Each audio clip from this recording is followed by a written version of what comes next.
Hola a todos.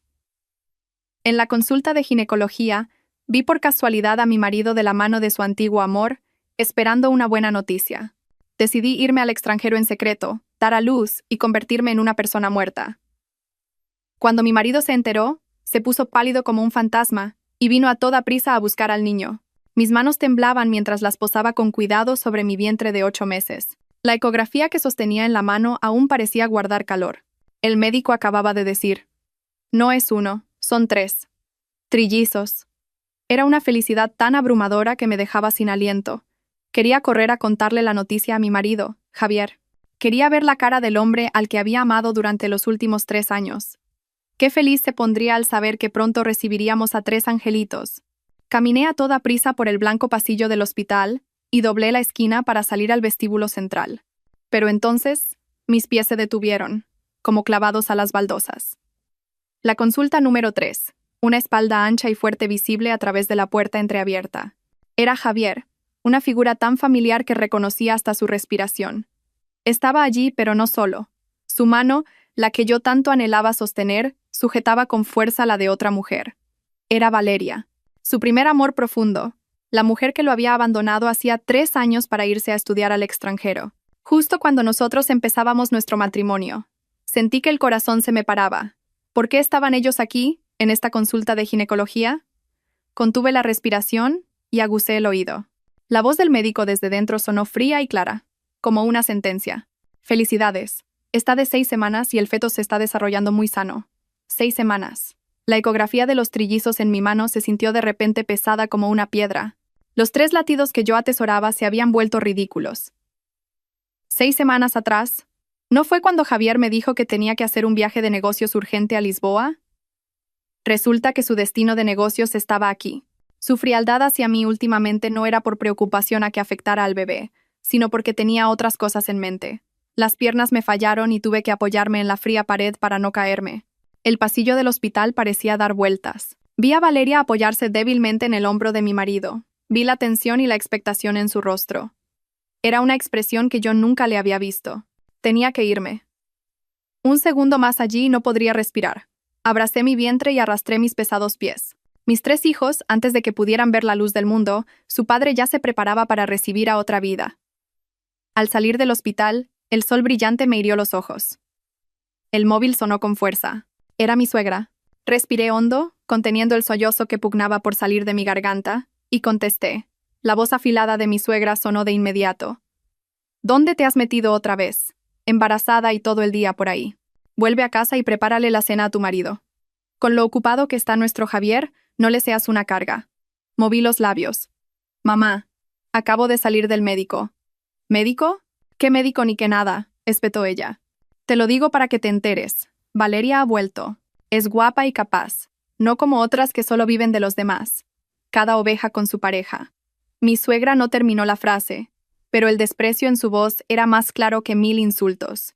Cada oveja con su pareja. Después de 3 años, seguía sin ser digna de su hijo. Cuida bien de ese niño en tu vientre. Es lo único de valor que tienes. Pip, pip, pip. Mi suegra colgó. Me quedé allí parada en medio de la gente que iba y venía, con los ojos llenos de lágrimas. Lo único de valor que tengo. Resulta que, a sus ojos, yo y mis 3 hijos en el vientre no éramos más que una herramienta para continuar el linaje de la familia Vargas. No sé cómo volví a aquella fría mansión. Me senté en el sofá del amplio salón sin encender las luces. La oscuridad me envolvió, como el futuro incierto que se cernía ante mí. Esperé sentada. Mucho después de la medianoche oí abrirse la puerta. Javier había vuelto. Antes de que entrara, un perfume desconocido y empalagoso me asaltó. No era el mío, ni el que él usaba habitualmente. Era el de Valeria. Encendió la luz y pareció un poco sorprendido al verme allí sentada, pero su expresión volvió a ser fría, como siempre. ¿Por qué no estás durmiendo? Se quitó la chaqueta y la arrojó despreocupadamente sobre una silla. Sin mirarme. ¿Cómo fue la consulta?, preguntó con voz indiferente, con la vista fija en la tableta que sostenía. El médico dijo que la garganta se me cerró. Quería gritar. Quería preguntarle por la consulta número 3. Quería preguntarle por el feto de 6 semanas. Quería estamparle la ecografía de los trillizos en la cara. Pero él me interrumpió. Estoy un poco cansado. dijo, masajeándose las sienes. Descansa pronto.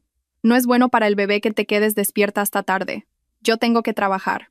Y dicho esto, subió directamente a su despacho en el piso de arriba y cerró la puerta de un portazo. No es bueno para el bebé. Qué irónico que todavía mencionara al bebé. ¿Estaría trabajando o estaría ocupado consolando a esa mujer por mensaje? Me quedé mirando su espalda mientras desaparecía tras la puerta. 3 años de matrimonio, estaba acostumbrada a esta frialdad. Pero la frialdad de hoy tenía un sabor a traición, a crueldad y a suciedad. A la mañana siguiente, me desperté con los ojos hinchados. La asistenta me dijo que tenía visita y bajé arrastrando mi cuerpo cansado. Mi suegra, la señora Isabel, estaba sentada en el sofá con las piernas cruzadas y a su lado, Valeria. La señora Isabel acercó a Valeria y dijo con una sonrisa de satisfacción: Valeria ha venido a verte. La pobre recién llegada del extranjero y agotada, pero ha venido corriendo. Elena, ve a preparar un té, el mejor té de hierbas que trajo tu suegro la última vez. La señora Isabel hablaba como si Valeria fuera la dueña de la casa. Apreté los puños, intentando mantener la calma. Mamá, estoy embarazada y me duele la espalda al agacharme. Le pediré a la asistenta que lo haga. La señora Isabel me fulminó con la mirada. Ni siquiera puedes servir un té. ¡Qué inútil! Refunfuñando, entró en la cocina dejándonos a Valeria y a mí solas en el salón. Me miró con una sonrisa socarrona. Su aspecto frágil y cansado de antes había desaparecido, sustituido por la mirada de una vencedora. Elena, empezó, con una voz dulce como la miel, pero cada palabra era afilada como un cuchillo. He venido a recuperar lo que siempre fue mío.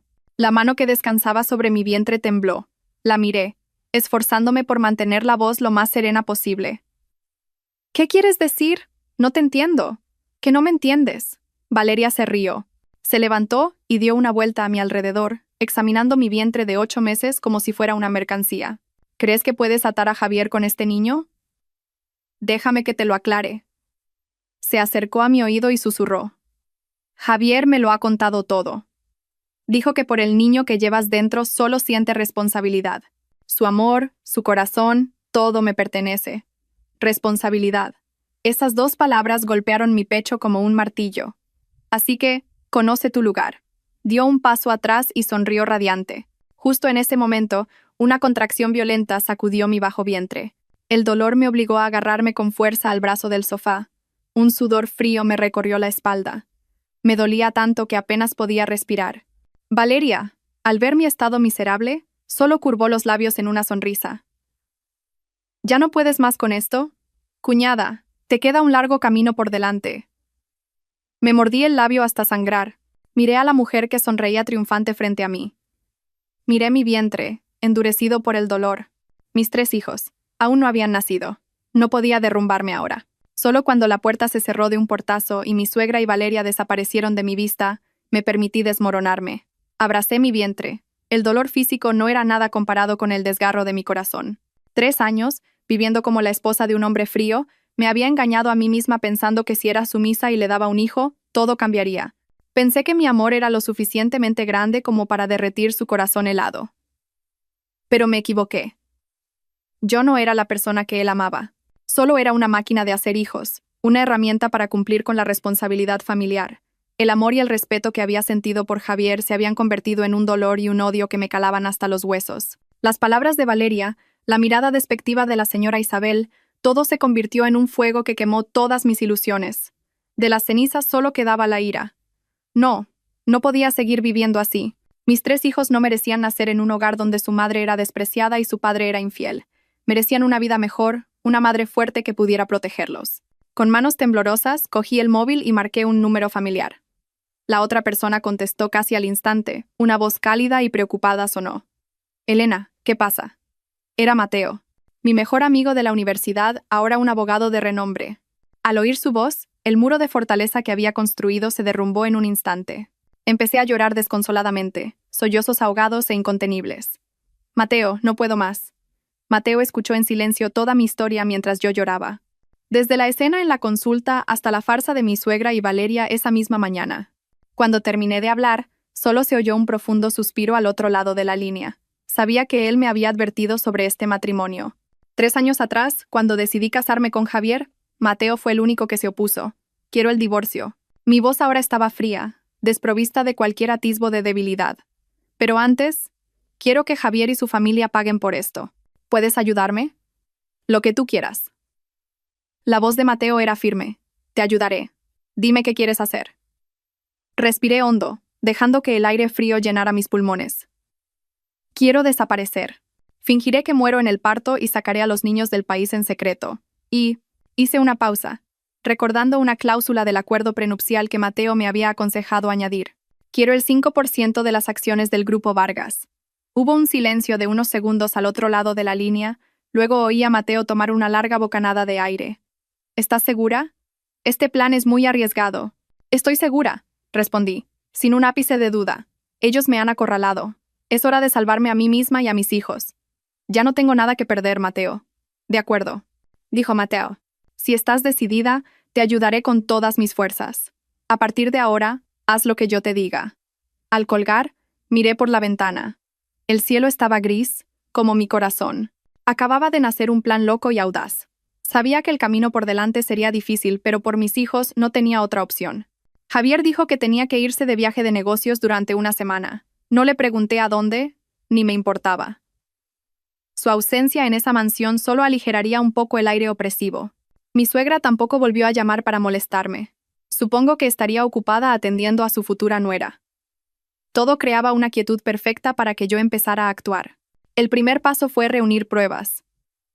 Usando otro teléfono, grabé todas las llamadas llenas de insultos y maldiciones que la señora Isabel me había hecho.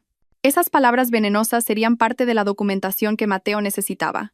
Mientras ordenaba el despacho de Javier, en el que rara vez entraba, mi vista se detuvo en el cajón inferior del escritorio. Siempre estaba cerrado con llave. En 3 años nunca lo había visto abrirlo, ni me había preguntado qué había dentro. Pero hoy era diferente.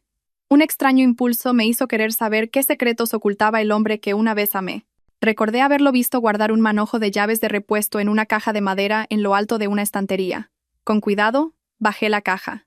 Efectivamente, dentro había una pequeña llave de aspecto antiguo. El corazón me latía con fuerza.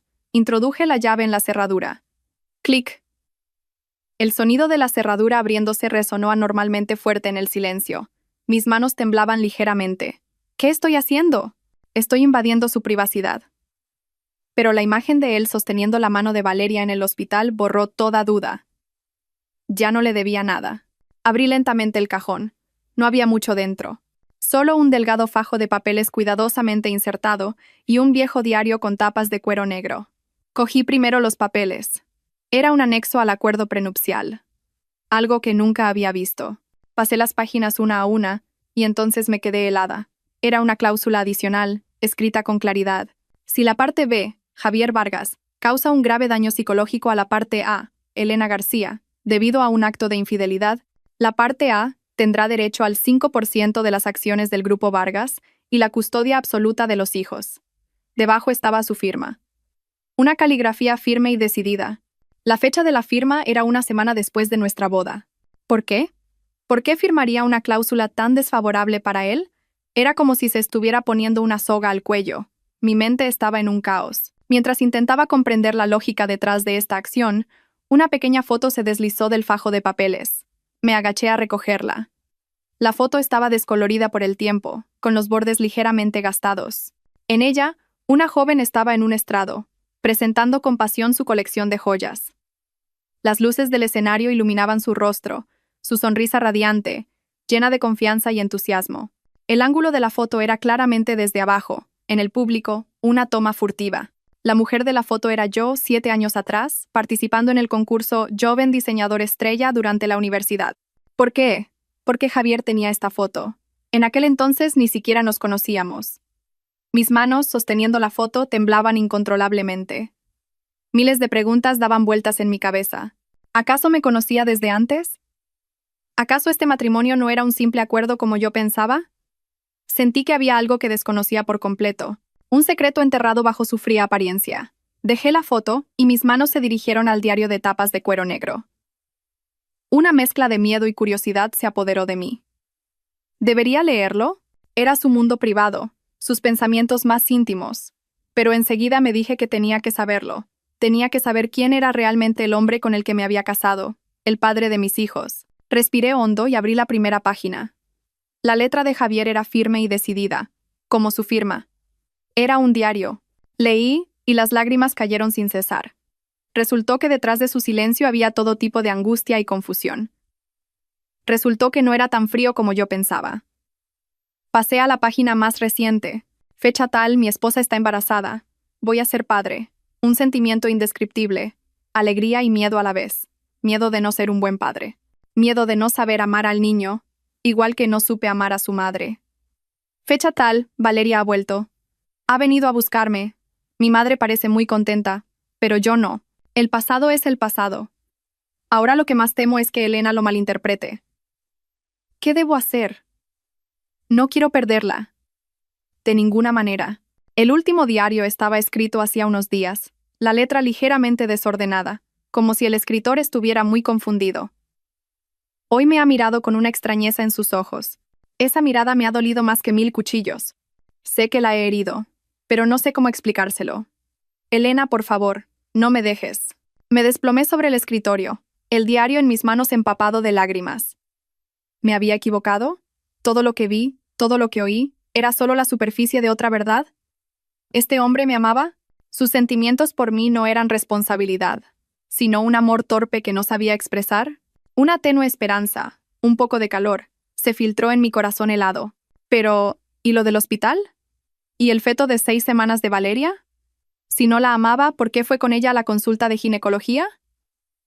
Estaba sentada aturdida en el despacho de Javier, mi mente en blanco, el viejo diario y la foto sobre el escritorio, como una burla a mi plan de venganza.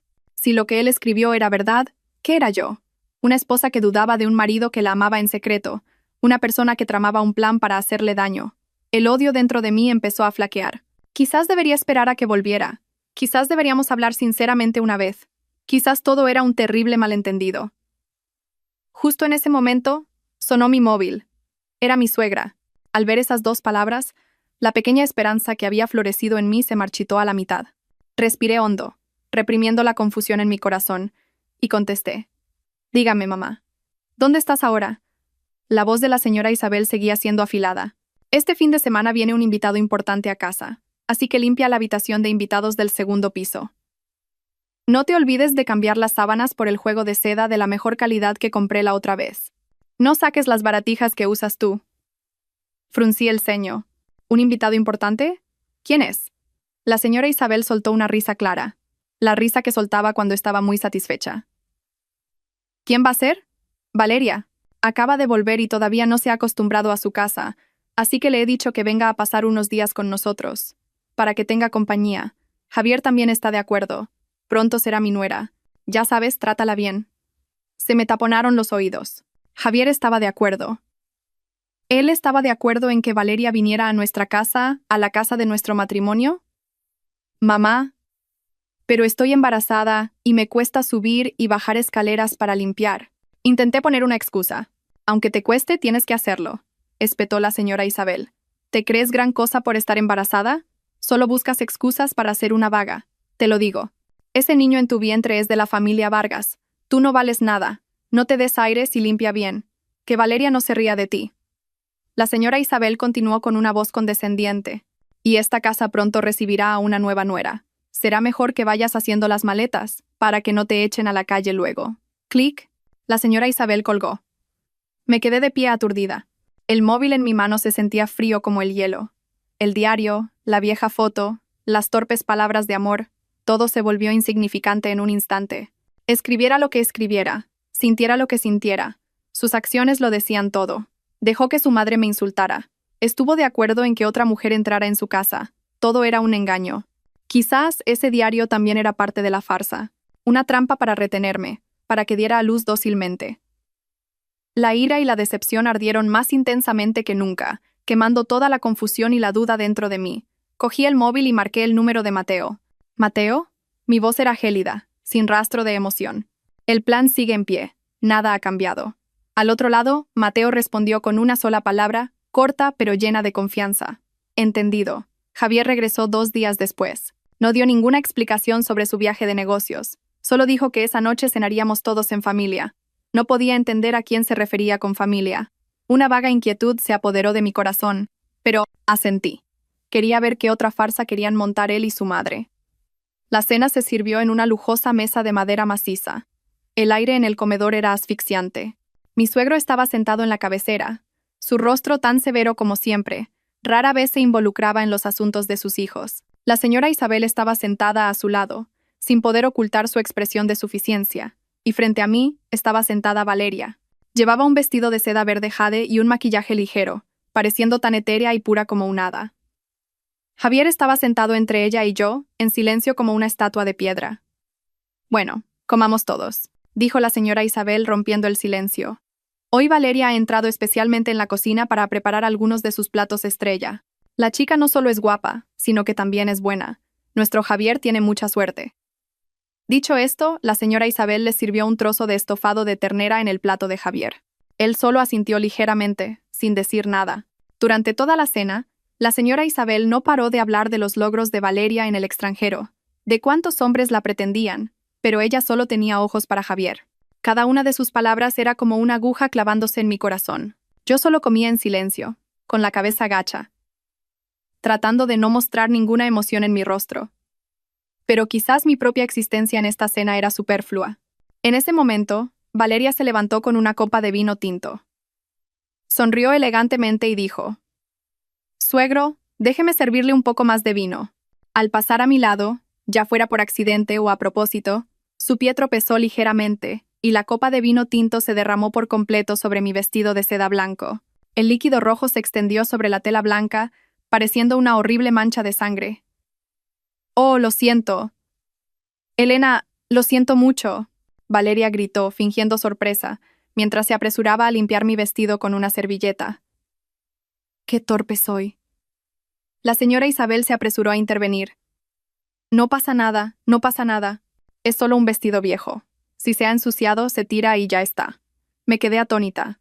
Este vestido fue el primer regalo que Javier me dio poco después de casarnos. Era uno de los pocos recuerdos cálidos que tenía con él. Lo había guardado con mucho cariño. Levanté la cabeza y miré a Valeria. Por un instante, vi un destello de triunfo en sus ojos. Luego volvió a bajar la cabeza, con una voz llena de disculpa. «Elena, no te enfades conmigo. Quizás este vestido ya estaba viejo. Tíralo y cómprate uno nuevo. Lo viejo hay que tirarlo, ¿verdad?». Esas palabras, dichas a la ligera, fueron como el último cuchillo que cortó el delgado hilo de mi paciencia. «¿Lo viejo?». «Sí». Yo, como este vestido, a sus ojos, ya era algo viejo que había que tirar.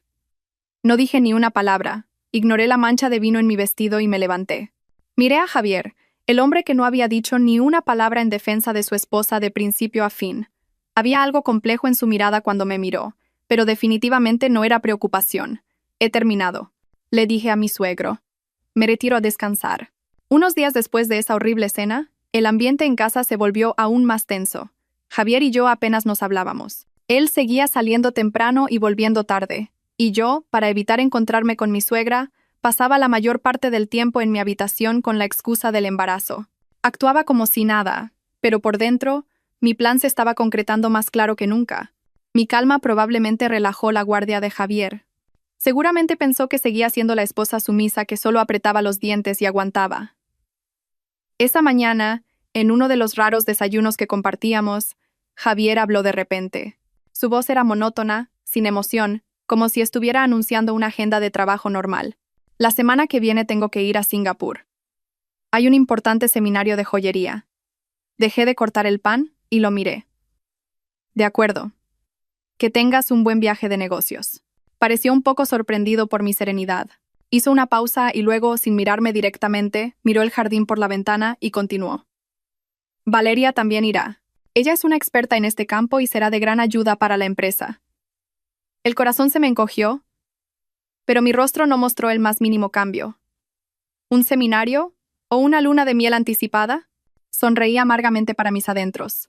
Ni siquiera se molestó en buscar una razón más convincente. «Ah, sí», respondí con voz ligera. «Qué bien entonces. Espero que ambos tengáis un viaje exitoso». Y dicho esto, me levanté. «He terminado. Voy a descansar un poco a mi habitación». Le di la espalda para que no viera el desprecio en mis ojos. Me había dado la oportunidad perfecta. Una semana era tiempo suficiente para que yo y mis hijos desapareciéramos de su vida. Para siempre. En cuanto entré en la habitación, Cerré la puerta con llave. Saqué el teléfono secreto y le envié un mensaje corto a Mateo. La semana que viene, prepárate. La respuesta llegó casi al instante. Entendido. Todo listo. Ten cuidado. Borré el mensaje y me quedé junto a la ventana, contemplando el jardín bien cuidado. Las rosas rojas estaban en plena floración, las flores que Javier había dicho que se parecían mucho a mí, hermosas pero llenas de espinas. Durante los días que quedaban antes de que Javier se fuera, estuve inquietantemente tranquila. Seguí preparándole la ropa, recordándole que se cuidara, haciendo el papel de esposa perfecta hasta el último momento. Mi sumisión probablemente lo tranquilizó por completo, pero cuando él se iba a trabajar, era mi momento de actuar. Con la excusa de ir a comprar cosas para el bebé, fui en secreto a una joyería de confianza. Allí vendí todas las joyas que había diseñado y hecho con mis propias manos antes de casarme. Eran mi capital, mi pasión. No era una suma enorme, unos 20.000 euros, pero era mi propio dinero, mi libertad. Al tener el dinero en mis manos, sentí que tenía el futuro de mis 3 hijos. Por la tarde, me reuní en secreto con Mateo en un pequeño café escondido en un callejón tranquilo. Llevaba un maletín. El rostro de Mateo parecía un poco cansado, pero su mirada era muy decidida. Empujó el maletín hacia mí. Todo está aquí. Abrí el maletín. Dentro había un fajo de papeles. Un pasaporte nuevo con un nombre completamente diferente. Marina Kim. 3 certificados de nacimiento para los niños, con el campo del padre en blanco. Un billete de avión en clase business a Zúrich. Las llaves de un ático en Zúrich y un contrato de alquiler prepagado por 1 año. ¿Estás segura, Elena?, preguntó Mateo una vez más con voz baja. Una vez que te vayas, no podrás volver. Lo miré a los ojos y asentí con firmeza. No tengo a dónde volver, Mateo. Mateo suspiró y continuó explicando en detalle. He colocado a alguien de confianza en la maternidad futura. En cuanto empiecen las contracciones, tienes que ir allí inmediatamente. Esa persona se encargará de todo y creará un registro falso de un parto complicado. Los 2 niños más sanos saldrán primero por otra vía. Para evitar sospechas, te quedarás unos días con tu hija y luego te darán el alta con otro nombre. Todos los rastros de Elena García serán borrados por completo.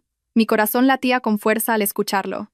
El plan era tan meticuloso y perfecto, pero también muy arriesgado. Gracias, Mateo, dije con la voz entrecortada. No sé cómo podré pagarte esta deuda.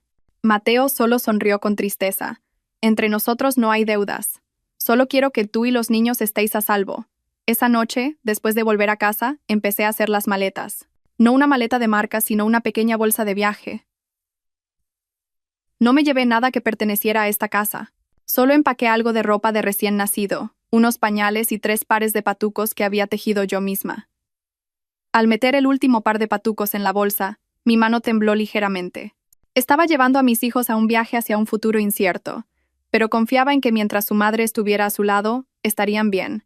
Esa noche, toda la mansión estaba en silencio. Sabía que Javier estaba en su despacho, probablemente terminando los últimos asuntos antes de su largo viaje. Yo, en mi habitación, revisé la bolsa de viaje una última vez. Todo estaba listo.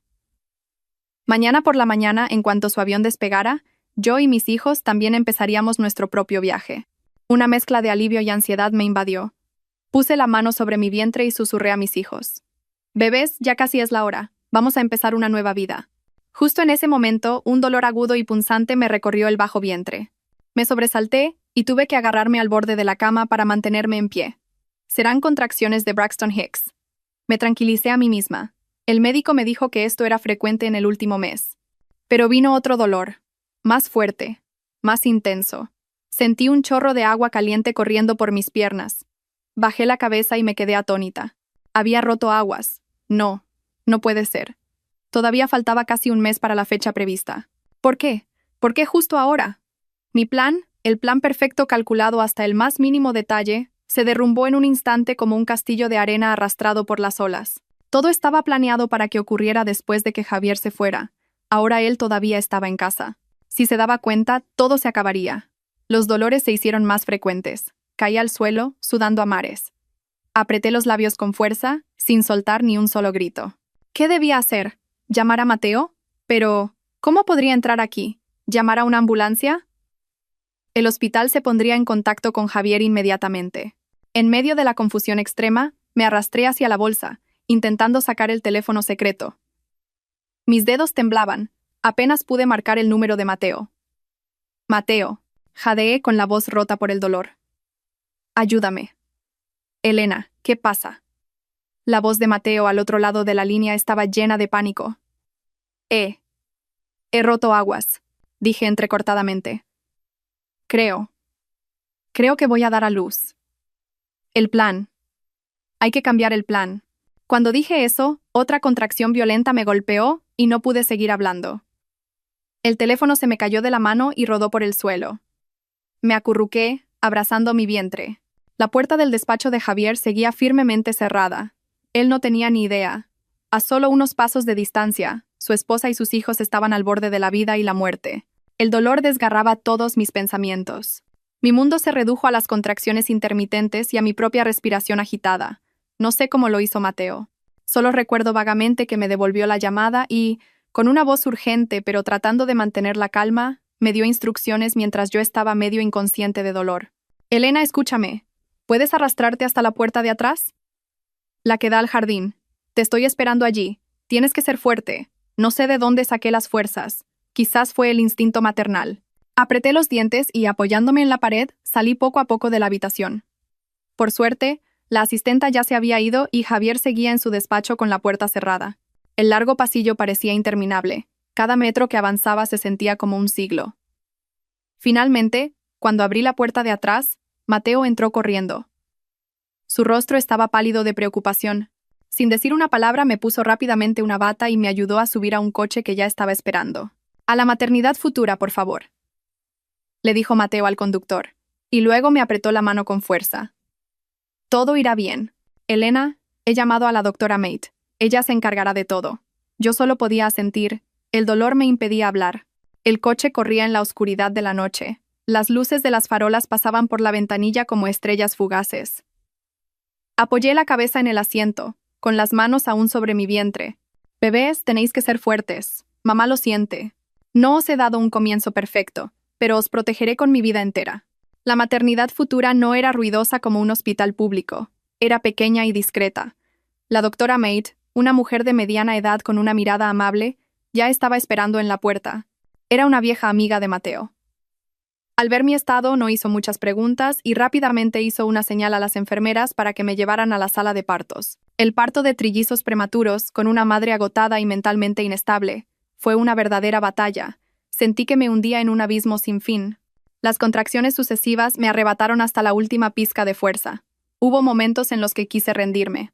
Pero entonces, sonó el primer llanto tierno. Y el segundo. Y finalmente, el tercero. 2 niños y una niña. La doctora Mate me acercó a los bebés para que los viera. «Felicidades. La madre y los bebés están todos sanos. Los 2 niños están muy bien. La hija menor es un poco débil. Solo pesa 5 kilogramos. Tendrá que estar un poco más en la incubadora». Extendí una mano temblorosa, intentando tocar a mis pequeñas criaturas. Sus caras estaban arrugadas y rojas, pero para mí eran los ángeles más hermosos del mundo. Lo logré. Traje a mis hijos a este mundo. Agotada, mis párpados se cerraron pesadamente. Antes de quedarme dormida, oí a Mateo decirle a la doctora Mate con una voz baja y firme: «Doctora, por favor, inicie el plan». Me desperté en una habitación de hospital silenciosa. El leve olor a desinfectante y el dolor sordo del posparto me indicaron que todo había terminado. Mateo estaba sentado en una silla a mi lado, su rostro marcado por el cansancio, pero sus ojos seguían claros. «¿Cómo te encuentras?», preguntó, con la voz ronca. «Los niños. ¿Dónde están nuestros hijos?». Fue lo primero que pensé. «Tranquila», me aseguró Mateo. «Los 2 niños están siendo atendidos por una enfermera de confianza en otra habitación. La niña todavía está en la incubadora, pero es una luchadora. La doctora Mate dice que su estado es muy estable». Solté un suspiro de alivio, pero enseguida me invadió otro miedo. ¿El plan? ¿Javier? Me he encargado de todo. La voz de Mateo se volvió firme. Anoche, una parturienta no identificada murió por complicaciones en un hospital del centro. La doctora Mate nos ayudó a cambiar tus registros por los suyos. Oficialmente, Elena García, esposa del presidente del Grupo Vargas, ha fallecido por una hemorragia posparto, y su hija prematura también ha fallecido con su madre. Me quedé atónita. Fingir la muerte. Esas 2 palabras sonaban tan extrañas y pesadas. ¿Realmente había llevado las cosas hasta este punto?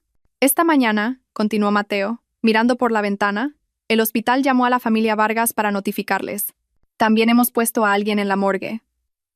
Con la excusa de que el cuerpo no está intacto, solo les permitirán verlo desde lejos. Nadie sospechará.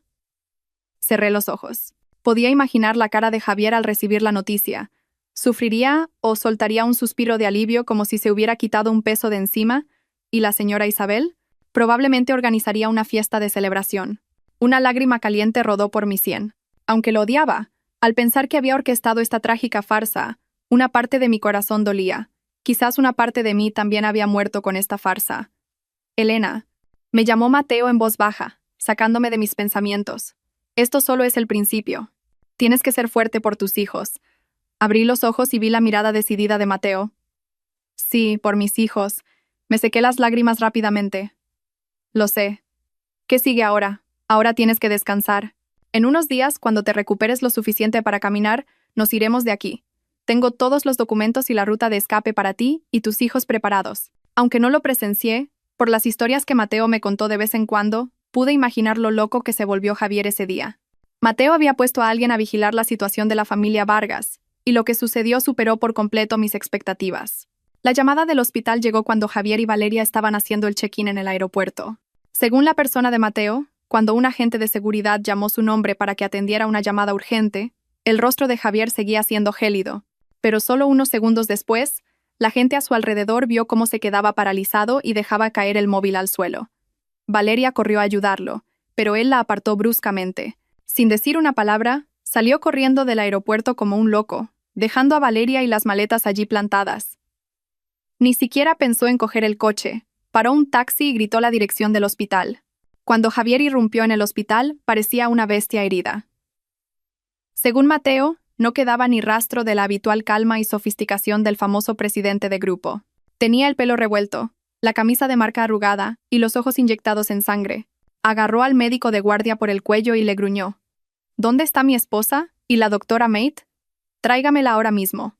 Cuando la doctora Mate apareció con la expresión triste que había preparado, solo negó con la cabeza y dijo: Lo siento, señor Vargas. La señora tuvo una hemorragia demasiado grave. Hicimos todo lo posible.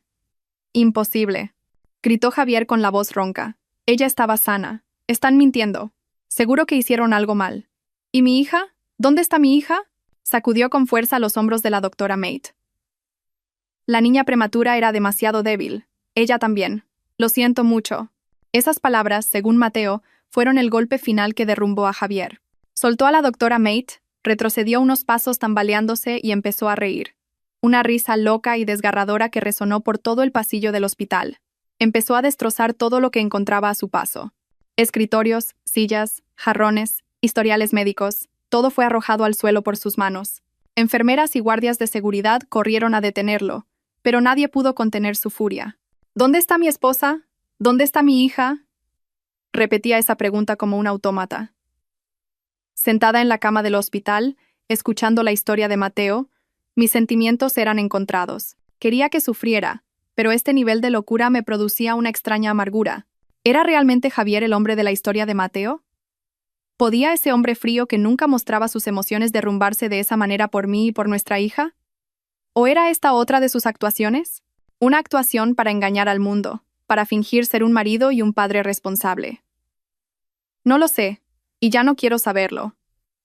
El camino que había elegido no tenía vuelta atrás. El dolor que él estaba experimentando, fuera real o falso, no podía compararse con lo que yo había tenido que pasar.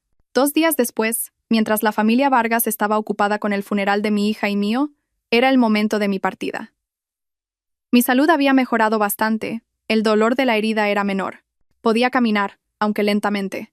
Esa noche, llovía a cántaros. Como si quisiera lavar toda la ciudad, borrar todos los rastros que dejé aquí. Mateo trajo ropa vieja, un abrigo con una capucha ancha, unas gafas sin graduar y una peluca. Ponte esto, dijo. Saldremos por la puerta de servicio. Me miré en el espejo. La mujer que había en él era tan extraña. Un rostro pálido y cansado, un corte de pelo corto y poco favorecedor, y unas gafas grandes que cubrían casi la mitad de su cara. Elena García estaba realmente muerta. Ahora solo quedaba Marina, una madre soltera fugitiva. Antes de irme, pude ver a mis 2 hijos por última vez. La amable enfermera los trajo. Al ver sus dos caras dormidas, tan parecidas a las de Javier, se me rompió el corazón. Apenas los había abrazado, no les había dado el pecho por primera vez. Lo siento, susurré, besando sus tiernas frentes. Portaos bien. Mamá os promete que nos volveremos a encontrar muy pronto. Las lágrimas volvieron a caer, pero esta vez no lloré en voz alta. La enfermera se llevó primero a los dos niños. Serían trasladados a un lugar seguro en las afueras, donde me esperarían. Mateo me ayudó a bajar por la escalera de emergencia. El pasillo estaba oscuro y húmedo. Pasamos por la fría zona de la morgue y llegamos a la puerta de atrás, donde un coche viejo esperaba con el motor en marcha. El coche me llevó a un apartamento viejo en las afueras de la ciudad. El apartamento era pequeño, los muebles sencillos, pero estaba limpio y era discreto. Mi hija menor, Aria, ya estaba allí. Una niñera de confianza contratada por Mateo la cuidaba. Este es vuestro refugio temporal, dijo Mateo entregándome un manojo de llaves. He preparado algunas cosas necesarias. Tú y la bebé os quedaréis aquí unos días. Cuando la niña esté un poco más fuerte, te llevaré al aeropuerto. Mateo no se quedó mucho tiempo. Tenía que terminar de interpretar su papel de amigo íntimo afligido por mi muerte. La puerta se cerró y la habitación quedó en silencio. Solo se oía el sonido de la lluvia fuera y la suave respiración de Aria en su cuna. Me acerqué a la cuna y me incliné para mirar a mi pequeña hija. Era tan pequeña y frágil. La cogí en brazos con cuidado. Su calor era lo único que calentaba mi corazón. Me senté junto a la ventana, sosteniéndola, mirando la lluvia blanca caer afuera. La huida había sido un éxito por el momento, pero sabía muy bien lo difícil que sería el camino por delante. Estuve exactamente una semana en ese viejo apartamento. Durante esa semana, viví en un estado de vaga aprensión. Solo sostenía a Aria, escuchando el sonido de la lluvia afuera y la débil respiración de la niña. La niña era más fuerte de lo que pensaba. Empezó a tomar el pecho, y su piel arrugada empezó a adquirir un tono rosado. La séptima noche, vino Mateo. No vino solo, lo acompañaba una mujer de mediana edad de aspecto amable. Esta es la enfermera jefe, la señora Kim. Te acompañará al aeropuerto, dijo Mateo con la voz un poco cansada. Todo está listo. Marina, me llamó por mi nuevo nombre. Marina, un nombre bonito con la esperanza de una vida pacífica. Me entregó un fajo de papeles. Todo estaba perfectamente arreglado. Elena García. Hizo una pausa, como si ese nombre se le atascara en la garganta. Fue incinerada ayer. Javier fue a recoger las cenizas. Se me encogió el corazón. ¿Fue a recoger mis cenizas? No sé cuál era mi sentimiento en ese momento. ¿Satisfacción? ¿O una vaga amargura? El hombre que no me dio ni una pizca de calor mientras estaba viva, vino a recoger mis cenizas después de mi muerte. ¡Qué ridículo! Leo y Hugo han llegado a Suiza sanos y salvos. Están siendo bien atendidos en un centro médico privado, esperando a su madre y a su hermana pequeña, continuó Mateo devolviéndome a la realidad. Asentí y envolví a Aria con cuidado en una manta cálida. Me puse la ropa que Mateo había traído, la peluca y las grandes gafas de pasta. Mi aspecto en el espejo era irreconocible, incluso para mí. Salimos hacia el aeropuerto al amanecer. La ciudad aún no se había despertado, envuelta en una fina niebla. Pasamos por la puerta de embarque prioritario, y todos los trámites se realizaron con una rapidez sorprendente. Seguro que Mateo había hecho un gran esfuerzo. Durante todo el proceso, mi corazón latía como si se me fuera a salir del pecho. Tenía miedo de que alguien gritara mi nombre, miedo de que esa puerta se abriera y apareciera Javier. Mateo me acompañó hasta la puerta de embarque del avión. Elena. Dijo mi nombre real sin querer, y se corrigió apresuradamente. Marina, cuando llegues, mi gente te estará esperando. El dinero de las joyas ya está todo transferido a tu nueva cuenta. Cuídate. Miré a mi único amigo. Por mí se había jugado todo. Mateo, esta deuda. No hables de deudas. Me interrumpió, con una sonrisa triste. Entre nosotros no se dicen esas cosas. Solo quiero que tú y los niños estéis bien. Dudó, como si quisiera decir algo más, pero al final no lo hizo. Vete, no mires atrás. Abracé a Aria con fuerza y crucé la puerta, y no miré atrás. El avión despegó en la oscuridad, volando hacia un cielo desconocido. Miré la ciudad de abajo. Las luces se fueron alejando.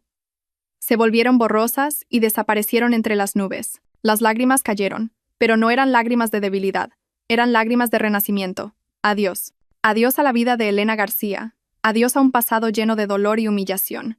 A partir de ahora, soy Marina. Voy a vivir una nueva vida, por mis hijos y por mí misma. 5 años, tiempo suficiente para convertir una herida sangrante en una cicatriz tenue y una mujer débil que solo lloraba en una madre fuerte. Los primeros días en Zúrich, esta tierra extraña, fueron un infierno. No sabía alemán, no conocía a nadie. Solo tenía un pequeño capital y 3 niños pequeños. Leo y Hugo estaban bien, pero mi pequeña hija Aria era diferente. Prematura, era más débil que los demás. Una noche de invierno, cuando todo el mundo estaba cubierto de nieve blanca, la niña tuvo fiebre alta y convulsiones. En el frío apartamento de alquiler sosteniendo a mi hija, quise derrumbarme por la impotencia y la soledad, pero no podía. Miré a mis 2 hijos durmiendo a mi lado. Miré a Aria respirando con dificultad en mis brazos. Sabía que tenía que vivir. Ya no era Elena García. Era Marina. Era madre. Con el dinero que me quedaba, me apunté a un curso intensivo de alemán y a un curso avanzado de diseño de joyas. Durante el día dejaba a los 3 niños en la guardería. Me aferré a los estudios como una esponja, tratando de absorber todo el conocimiento. Por la noche, después de que los niños se durmieran, trabajaba hasta tarde en casa, haciendo trabajos de joyería por encargo. Mi talento y mi diligencia dieron sus frutos. Empecé con pequeños encargos, y luego empecé a recibir pedidos importantes. Poco a poco, construí mi propia marca, Marina Jewels. 5 años después, ya no vivía en el estrecho apartamento de alquiler. Compré una pequeña y bonita casa con un balcón con vistas al lago de Zúrich. Mis hijos ya tenían 5 años. El mayor, Leo, se parecía cada vez más a Javier. Era maduro y de pocas palabras, pero muy profundo, y siempre hacía de hermano mayor protector. Hugo, por el contrario, era travieso y vivaz, siempre parloteando, el alma de la fiesta en casa. Y Aria, aunque físicamente era un poco más débil que sus 2 hermanos mayores, era muy inteligente y perspicaz. La vida de los 4 era dura pero llena de risas. Solo quedaba un vacío, una pregunta a la que siempre había temido enfrentarme. Una noche, mientras les arropaba, Hugo preguntó de repente: «Mamá, hoy en la guardería Lucas ha estado presumiendo de su papá, pero me ha preguntado por qué nunca hablo del mío. ¿Dónde está nuestro papá?» Leo, que estaba tumbado en silencio, también abrió los ojos de par en par, esperándome. Aria también levantó sus ojos claros e inocentes para mirarme. Sentí como si alguien me apretara el corazón. Llevaba 5 años temiendo que llegara este día. ¿Qué debía decir? ¿Que su padre estaba vivo y coleando, pero que los había abandonado antes de que nacieran? ¿Debía plantar en sus almas puras la cruel verdad de que su padre era feliz con otra mujer y que ellos eran un error que había que olvidar? No, no podía. Respiré hondo y me tragué las lágrimas. Abracé a mis 3 hijos e intenté sonreír, inventando la mentira más hermosa que se me ocurrió. «Mis pequeños», dije con la voz entrecortada. «Vuestro padre era un héroe». «¿Un héroe?», preguntó Aria con los ojos brillantes. «Sí». Le di un beso en la frente. «Papá era un hombre muy valiente. Murió en un accidente mientras intentaba salvar a mucha gente. Papá está en el cielo, y desde allí arriba, entre las estrellas, nos sonríe cada día a los 4. Prefería que mis hijos crecieran con el orgullo de un padre héroe muerto que con el resentimiento de un padre traidor vivo». París me recibió con una fría tarde de principios de otoño. El aire estaba impregnado del olor a pan recién hecho y a perfume intenso. Estaba aquí como una de las principales diseñadoras invitadas a la Semana de la Joyería de París, uno de los eventos más prestigiosos de la industria. Era un gran paso en mi carrera. Un reconocimiento ganado con 5 años de esfuerzo incesante, con sangre y lágrimas. Esa noche era la gala de premios. Me paré frente al espejo, observando mi reflejo. Llevaba un vestido de noche azul zafiro ceñido al cuerpo, el pelo corto peinado con un estilo atrevido, y los labios pintados de un rojo intenso. Ya no era la Elena García de pelo largo y débil, que siempre llevaba vestidos de colores claros para complacer a su suegra. Era Marina, segura de sí misma, independiente y con un toque de dureza. El nombre de mi colección era El Renacer del Fénix. Era la historia de mi vida. Un fénix que, creído muerto, quemado en las llamas de la traición y la desesperación, renacía de sus cenizas, más brillante y fuerte. Y entonces, llamaron mi nombre. El premio más prestigioso, el de Diseñador Innovador del Año, es para la diseñadora Marina, por su colección El Renacer del Fénix. Todo el público estalló en aplausos. Los flashes de las cámaras eran tan intensos que me deslumbraron un poco. Subí al escenario, con el corazón latiéndome con fuerza. Recibí el trofeo de manos del presidente del comité organizador y, sonriendo, empecé mi discurso de agradecimiento en un francés fluido que había practicado diligentemente. Agradecí a los organizadores y a mis colegas por creer en mí. Y por último, miré directamente a la lente de la cámara y dije con voz emocionada: quiero dedicar este premio a las 3 razones de mi vida. Mis pequeños ángeles que me esperan en Zúrich, Leo, Hugo y Aria. Vosotros me disteis la fuerza para renacer de estas cenizas. En la fiesta de celebración posterior a la gala, mucha gente se acercó a darme la mano e intercambiar tarjetas de visita. Yo sonreía socialmente, rechazando cortésmente las ofertas tentadoras. Me quedé sola junto a un enorme ventanal, contemplando la reluciente Torre Eiffel con una copa de champán en la mano. Acababa de enviar un mensaje a mis hijos presumiendo del trofeo, cuando de repente sentí una mirada fría, pero ardiente como una llama, que me atravesaba la espalda. Esa mirada, habían pasado 5 años. Había intentado olvidarla, pero nunca podría. Mi corazón se detuvo por un instante, y sentí una opresión en el pecho. No, no puede ser. Debe ser una alucinación. Intenté mantener la calma, diciéndome a mí misma que era solo una coincidencia. Esto era París, ¿cómo podría estar él aquí? Pero la mirada seguía fija en mí.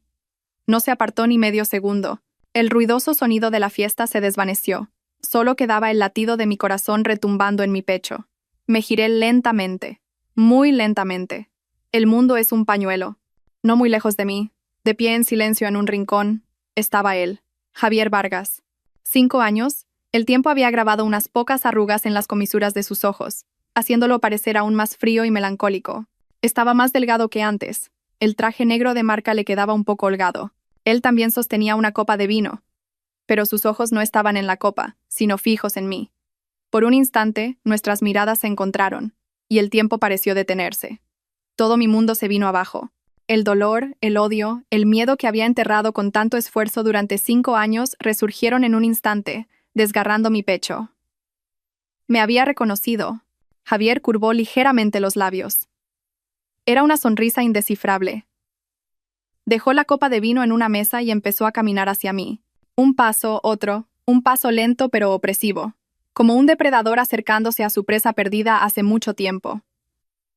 Mi corazón latía como un tambor, resonando hasta mi pecho. Me faltaba el aire. Quería huir. Quería salir de aquí inmediatamente, pero mis pies parecían clavados al suelo de la lujosa alfombra de terciopelo. No, me dije a mí misma, no puedes huir. Ya no eres la débil Elena García de hace 5 años que solo lloraba. Eres Marina, una diseñadora premiada internacionalmente. Tienes que enfrentarte a él. Respiré hondo, intentando calmarme. Levanté la vista y le devolví la mirada. Iba a ver qué quería hacer. Javier se detuvo justo delante de mí. A un brazo de distancia, tan cerca que podía oler su familiar aroma. Ese frío aroma a sándalo en el que había enterrado mi cara en noches solitarias y desesperadas. «Felicidades», dijo el primero. Su voz era más ronca y profunda de lo que recordaba. Diseñadora Marina, un nombre muy bonito. El renacer del Fénix. Una colección muy significativa. Me estaba sondeando. Apreté la copa de vino en mi mano, las uñas se me clavaron en la piel, pero en mis labios se dibujó la sonrisa social perfecta que había practicado durante los últimos 5 años. Gracias. Disculpe, ¿quién es usted? Fingí no saber quién era. Quería ver su reacción. Un destello de decepción cruzó sus ojos, pero en solo un segundo fue ocultado por su habitual expresión fría. Extendió la mano, una mano larga y fuerte. Javier Vargas. Presidente del Grupo Vargas. Encantado de conocerla. No le di la mano, solo asentí ligeramente. Encantada, señor Vargas. Gracias por sus elogios. Ahora, si me disculpa, un amigo me está esperando. Me giré para irme. No quería estar con este hombre ni un segundo más. El aire a su alrededor me asfixiaba. Espere. De repente, me agarró la muñeca. El calor de su palma atravesó la tela, como una corriente eléctrica que me hizo temblar. Me solté con fuerza, con una ira no disimulada en mis ojos. Por favor, compórtese. Javier pareció no inmutarse por mi resistencia. Su mirada estaba fija en la colección El Renacer del Fénix que se exhibía en la gran pantalla detrás de mí. Su colección es muy especial, dijo, con la voz baja, como si hablara para sí mismo. Me recuerda a alguien, respondí fríamente. El mundo es grande, y hay millones de diseñadores. Es normal que las ideas puedan ser similares. Supongo que es un honor para mí.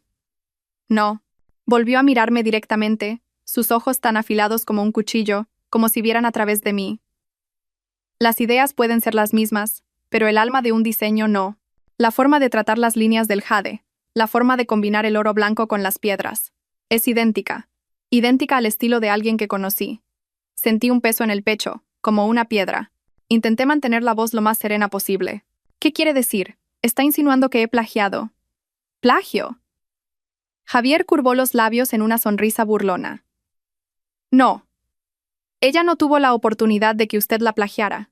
Porque ella se acercó un paso más, su voz tan baja que solo nosotros dos podíamos oírla entre la música suave y el tintineo de las copas. Está muerta. Me miró sin parpadear. Su nombre era Elena, era mi esposa. El muro de defensa que había construido durante 5 años parecía a punto de derrumbarse con esa sola frase. Mi esposa. Esas 2 palabras sonaban tan irónicas y amargas. Una vez anhelé que me llamara así, con una voz cálida y amorosa. No con la voz fría de un interrogatorio como ahora. Solté una risa hueca, una risa seca. ¿La esposa del presidente? Señor Vargas, ¿no se estará confundiendo? Su esposa, la señora Elena García, falleció hace 5 años, por una hemorragia posparto junto con su pobre hija. No me diga que el señor presidente lo ha olvidado. Dije cada palabra a propósito, con fuerza, queriendo volver a apuñalar su corazón con la tragedia que yo misma había inventado. El rostro de Javier palideció por un momento. Me miró, y en esa mirada fría vi un destello de dolor, una herida que no había logrado ocultar. Tú, tartamudeó, como si no supiera qué decir. No soy la persona que busca. Continué, con una voz gélida. Soy Marina, diseñadora de joyas. No tengo nada que ver con su difunta esposa. Ahora, por favor, apártese. Pasé a su lado caminando rápidamente. Tenía que irme de aquí antes de perder el control de mis emociones, pero Javier fue más rápido. Se interpuso en mi camino, me agarró los hombros con ambas manos y me obligó a mirarlo. Deja de mentir, Elena. ¿Crees que puedes engañarme? Puedes cambiarte el pelo, el maquillaje, pero no tus ojos. La mirada que pones cuando estás enfadada, cuando intentas hacértela fuerte, no ha cambiado nada en 5 años. Suéltame. Luché, pero su fuerza era demasiado grande. ¿Por qué? Gruñó, su voz perdiendo la calma habitual, rota. ¿Por qué hiciste eso? ¿Por qué montaste una farsa tan cruel? ¿Sabes cómo he vivido estos 5 años? ¿Qué me importa a mí cómo has vivido? Grité yo también, a punto de romper a llorar. ¿Me preguntas por qué? Pues pregúntate a ti mismo primero. Lo que me hiciste a mí, lo que les hiciste a tus hijos. Al decir esto no pude más. Las lágrimas brotaron. No quería llorar delante de él. No quería mostrarme débil. Pero 5 años de resentimiento acumulado estallaron. Javier se quedó paralizado al oírme mencionar a los niños. Aflojó la fuerza de sus manos y me miró fijamente, con la voz temblorosa. Hijos, tú, has dicho hijos. Me tapé la boca rápidamente. Maldita sea, he hablado de más. ¿No era uno? Repitió Javier como un autómata. ¿Era más de uno? Me miró, y su mirada pasó de la confusión al dolor, y luego a la desesperación.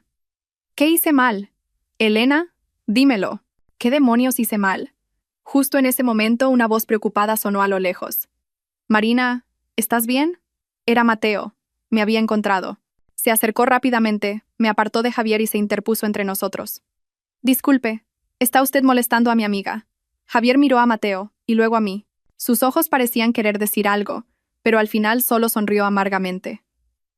Dio un paso atrás y me entregó una tarjeta de visita. Mi número.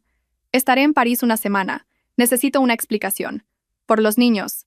¿Estás bien? Preguntó Mateo preocupado, sacudiéndome ligeramente el hombro. Negué con la cabeza, todavía temblando. Miré la espalda de Javier mientras desaparecía entre la multitud, mi corazón un lío de hilos enredados. Él me ha reconocido, lo sé. Suspiró Mateo.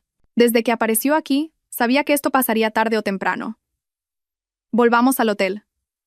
Este no es lugar para hablar. De vuelta en la habitación del hotel, me desplomé en el sofá. Sentí que se me habían agotado todas las fuerzas. Mateo me sirvió un vaso de agua tibia. ¿Por qué está aquí Mateo? Pregunté con la voz rota. El mundo es tan grande. ¿Por qué justo en París? ¿Por qué justo hoy? Quizás sea el destino, dijo Mateo con la voz baja. He mandado a investigar. Está aquí por invitación de los organizadores. El Grupo Vargas quiere expandirse al mercado europeo. No tenían ni idea de que Marina era Elena García. Sonreí amargamente. ¿Qué destino? Si es el destino, es demasiado cruel. ¿Qué vas a hacer ahora?, preguntó Mateo. Ahora que sabe la verdad, no se rendirá fácilmente, especialmente después de saber de la existencia de los niños. Me abracé la cabeza, sintiéndome perdida. ¿Qué debía hacer? ¿Negarlo hasta el final? ¿O contarle toda la verdad? Si se la contaba, ¿no me quitaría a los niños? No lo sé. Confesé, con una voz llena de impotencia. Tengo mucho miedo, Mateo. Miedo de perder a mis hijos. Mateo se sentó a mi lado y me puso una mano en el hombro, consolándome. No temas. La ley suiza os protegerá a ti y a los niños. No puede hacer nada sin tu consentimiento. Justo en ese momento, sonó mi móvil. Un número desconocido. Supe al instante quién era. Dudé si contestar o no.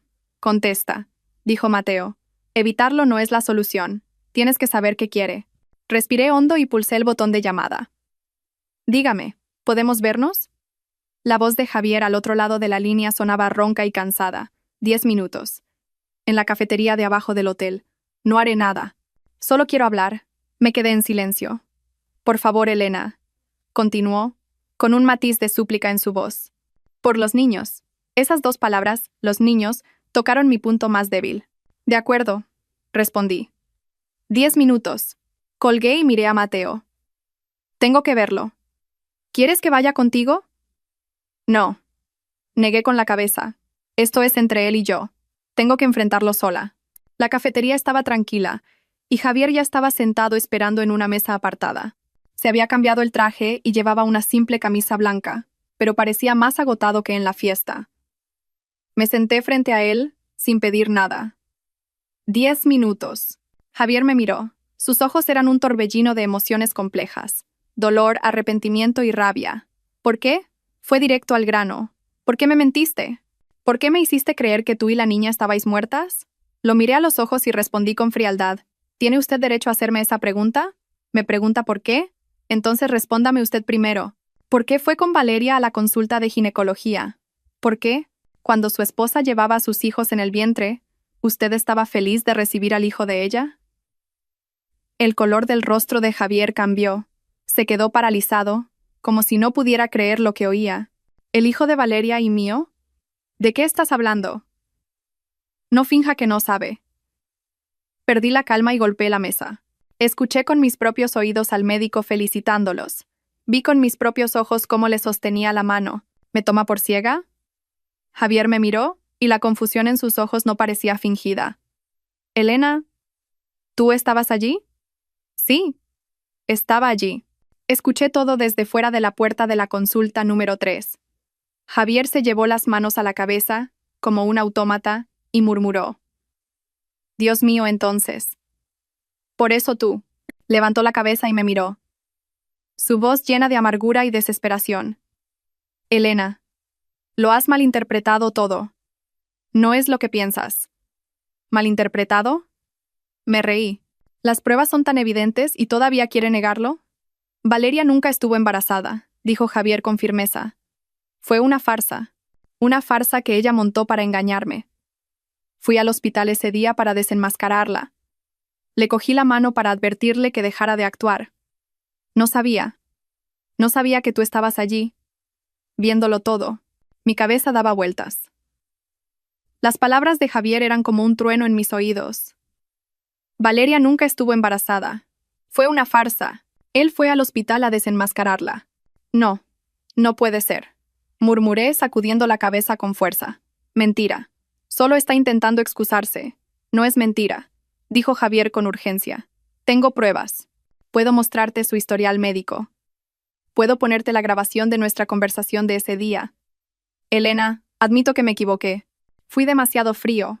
No supe entender tus sentimientos. Pero te juro que nunca te traicioné.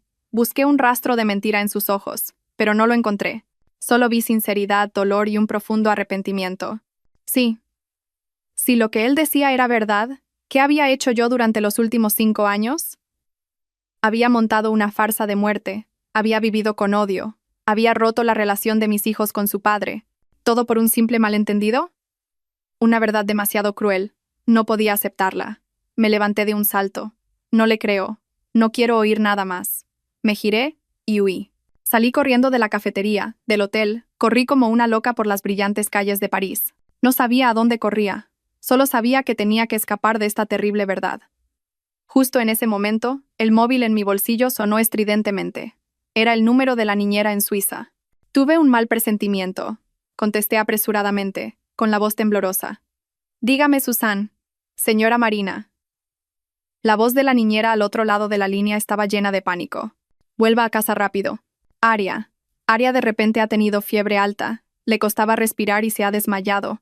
La estamos llevando a urgencias ahora mismo. Se me nubló la vista, los oídos me zumbaban. Aria, mi pequeña hija. ¿A qué hospital? Grité aferrándome a la última pizca de cordura. Al Hospital Infantil de Zúrich. Colgué el teléfono temblando de pies a cabeza. Tengo que volver con mi hija. Volví corriendo al hotel. Mateo se sorprendió al verme. Elena, ¿qué pasa? Aria. Aria está en urgencias. Tengo que volver a Suiza ahora mismo. Mateo no hizo muchas preguntas, solo dijo. De acuerdo. Reservaré el vuelo más rápido. Hice las maletas a toda prisa, mis manos y pies torpes, mi mente en blanco. Javier, la verdad, todo eso ya no importaba. Lo único que importaba era que mi hija estuviera a salvo. El vuelo de París a Zúrich se sintió como un siglo. Sentada en el avión, mi corazón ardía. Recé para que el cielo cuidara de mi hija. Cuando entré corriendo en la sala de urgencias del Hospital Infantil de Zúrich, vi a la niñera llorando desconsoladamente en la puerta. Un médico acababa de salir de la habitación. ¿Es usted la madre de la señorita Aria? Sí, soy yo. Mi hija, ¿cómo está? El anciano médico me miró con compasión. El estado de la niña no es optimista. Sospechamos que es una enfermedad de la sangre. Una complicación del parto prematuro. Es una aplasia medular aguda. Necesita un trasplante de médula ósea lo antes posible. ¿Trasplante de médula ósea? Los oídos me zumbaban. Sí, dijo el médico con seriedad. Y el mayor problema ahora es que la niña tiene un tipo de sangre extremadamente raro, AB negativo. Menos del 1% de la población tiene este tipo de sangre. El banco de sangre del hospital no tiene reservas en este momento. Necesitamos encontrar urgentemente un donante de médula compatible, AB negativo. Me quedé helada. ¿Este tipo de sangre lo había oído en alguna parte? Sí. El informe médico de Javier que había visto una vez. Ese era su tipo de sangre. Sentí que todo mi mundo se derrumbaba. Mi hija estaba gravemente enferma. Necesitaba un trasplante de médula urgente. Y la única persona que podía salvarla era el hombre que más odiaba, el hombre del que intentaba huir. ¿Por qué el destino me había llevado a este punto, doctor? Pregunté con voz temblorosa. Entonces, ¿y yo y los 2 hermanos de la niña? ¿Podemos hacernos las pruebas? El médico negó con la cabeza. Es imposible. La madre y los 2 hermanos no pueden ser AB negativo. Necesitamos encontrar a alguien con el mismo tipo de sangre que la niña. Me desplomé en una silla de la sala de espera. La impotencia me abrumó. ¿Qué debía hacer? ¿Tenía que suplicarle? ¿Tenía que revelarle la existencia de los niños y dejar que él lo usara como condición para quitármelos? No, no podía. Llamé a Mateo casi llorando. Le conté todo. Mateo, al otro lado de la línea, también estaba atónito. Elena. No sé qué decir. Esto es. Mateo, ¿puedes ayudarme? Supliqué. ¿Puedes usar tus contactos para buscar en los bancos internacionales de médula ósea? Seguro que hay alguien compatible. De acuerdo. Lo intentaré, respondió Mateo. Sé que las esperanzas son escasas, pero Elena, la vida de Aria es lo más importante. Sí, no, le interrumpí. No le suplicaré. Nunca. Los 2 días siguientes fueron los más largos de mi vida.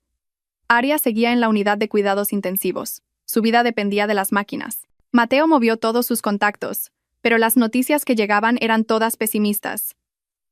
El tipo de sangre de Aria era demasiado raro. Encontrar un donante de médula compatible en tan poco tiempo era casi imposible. Sentada fuera de la habitación, mirando a mi hija a través del grueso cristal, sentí que mi corazón se rompía en pedazos. Era impotente. Por primera vez en mi vida, me sentí tan inútil. Pude levantar un negocio de la nada, pude criar a 3 hijos sola, pero no podía salvar a mi hija. La tarde del tercer día, cuando estaba casi desesperada, una figura alta apareció de repente al final del pasillo. Mi corazón se detuvo. Era Javier. Había venido hasta aquí. Llevaba un largo abrigo negro. Su rostro estaba demacrado, la barba sin afeitar. Parecía mucho más desaliñado que en París. Me había encontrado, y lo sabía todo. Caminó rápidamente hacia mí, su mirada fija en la habitación de Aria. No me miró, no dijo una palabra. Solo se quedó allí, mirando a su hija a través del cristal, con los puños apretados. Después de un largo rato, se giró hacia mí. Sus ojos estaban inyectados en sangre, llenos de dolor y autorreproche. ¿Por qué? ¿Por qué no me lo dijiste? No respondí, aparté la mirada. Él no preguntó más. Fue directamente al despacho del médico. Poco después, el anciano médico salió con él. «Señora Marina», me dijo el médico, con un tono ligeramente sorprendido. «El señor Vargas dice que tiene el mismo tipo de sangre que la niña. Vamos a hacerle las pruebas ahora mismo». Javier se quedó allí, se arremangó la camisa, dejando al descubierto su brazo fuerte. Sin mirarme, le dijo al médico con una voz ronca y firme: «Doctor, no importa cuál sea el resultado. Mientras pueda salvar a la niña, extraiga mi médula. Toda la que necesite. Sin condiciones». Los resultados de las pruebas llegaron esa misma tarde. Compatibilidad perfecta. El médico dijo que era un milagro. Una compatibilidad tan perfecta era rara incluso entre familiares. Escuché esas palabras con el corazón hecho un lío. Que este milagro viniera del hombre al que menos quería deberle nada en el mundo. La operación se programó para el día siguiente. Esa noche, el pasillo del hospital era largo y silencioso. Solo una tenue luz amarilla iluminaba el frío suelo de baldosas. Javier y yo estábamos sentados en los extremos opuestos de la sala de espera, sin hablarnos. La distancia entre nosotros era de solo unos metros, pero se sentía tan lejana como el cielo y la tierra. No sabía en qué pensaba él. En mi cabeza solo estaba la frágil imagen de Aria. Después de un largo rato, Javier habló, su voz ronca rompiendo el opresivo silencio. «Lo siento». No respondí. Seguí mirando la pared blanca de enfrente. «Por todo», continuó, su voz teñida de un cansancio infinito. «Sé que cualquier cosa que diga ahora es demasiado tarde, pero creo que hay una verdad que debes saber». Empezó a hablar. Me contó cómo Valeria, después de volver, fue a buscarlo y le suplicó llorando que estaba embarazada. Me contó sus sospechas y cómo investigó en secreto y descubrió que era mentira. Dijo que se encontró con ella en el hospital ese día no para una revisión de embarazo, sino para desenmascarar su farsa delante del médico. Fui un idiota. La voz de Javier se volvió baja, llena de autorreproche. Fui demasiado arrogante. Pensé que podría resolver todo en silencio sin preocuparte. No sabía. No sabía que tú estarías allí, escuchando esas palabras y malinterpretándolo todo. Yo seguía en silencio, pero mi corazón gritaba. Un malentendido. Una tragedia que había durado 5 años. Mi huida, el sufrimiento de mis hijos. ¿Todo se originó por un simple malentendido? Entonces, ¿por qué? Finalmente hablé, con la voz temblorosa. Si todo fue un malentendido, ¿por qué no me lo explicaste? ¿Por qué me dejaste ir? ¿Por qué me dejaste creer que estaba muerta? Javier se rió, una risa amarga y desesperada. Explicar. Esa misma noche quise explicártelo. Pero cuando volví a casa, ya no estabas. Te llamé pero no contestaste. Mandé a gente a buscarte por todas partes. Y entonces... Llegó la llamada del hospital. Hizo una pausa. Respiró hondo. Me dijeron que estabas muerta. Me mostraron el certificado de defunción. Me hicieron ver un cuerpo cubierto con una sábana blanca. Todo el mundo me decía que estabas muerta. Elena, ¿puedes imaginar cómo me sentí? Mi mundo se derrumbó. Lo creí. Realmente creí que te había perdido a ti y a nuestra hija para siempre. Las lágrimas empezaron a caer. No quería llorar, pero no pude contenerme. ¿Este hombre había vivido los últimos 5 años con el dolor de creer que su esposa y su hija estaban muertas? ¿Y el diario? Pregunté de repente. ¿Y la vieja foto? ¿Todo eso era real? Javier levantó la cabeza, sus ojos llenos de sorpresa. ¿Lo leíste? Asentí. No dijo nada más, solo me miró. Sus ojos contenían todo el arrepentimiento del mundo. En ese momento, supe que lo que decía era verdad. El muro de odio que había construido durante los últimos 5 años empezó a resquebrajarse. La operación de trasplante de médula fue un éxito. El médico dijo que Aria estaba respondiendo muy bien, y que, si superaba el periodo crítico de observación posterior a la operación, estaría bien. Javier y yo nos turnamos para pasar la noche fuera de la sala de aislamiento especial. No hablamos mucho, pero el silencio de ahora no era tan opresivo como antes. Era la quietud que ambos necesitábamos para asimilar y digerir la amarga verdad que acababa de revelarse. La aparición de Javier atrajo la atención de los medios de comunicación nacionales. Empezaron a circular noticias sobre el presidente del Grupo Vargas viajando a Suiza para encontrarse con una famosa diseñadora con una hija enferma.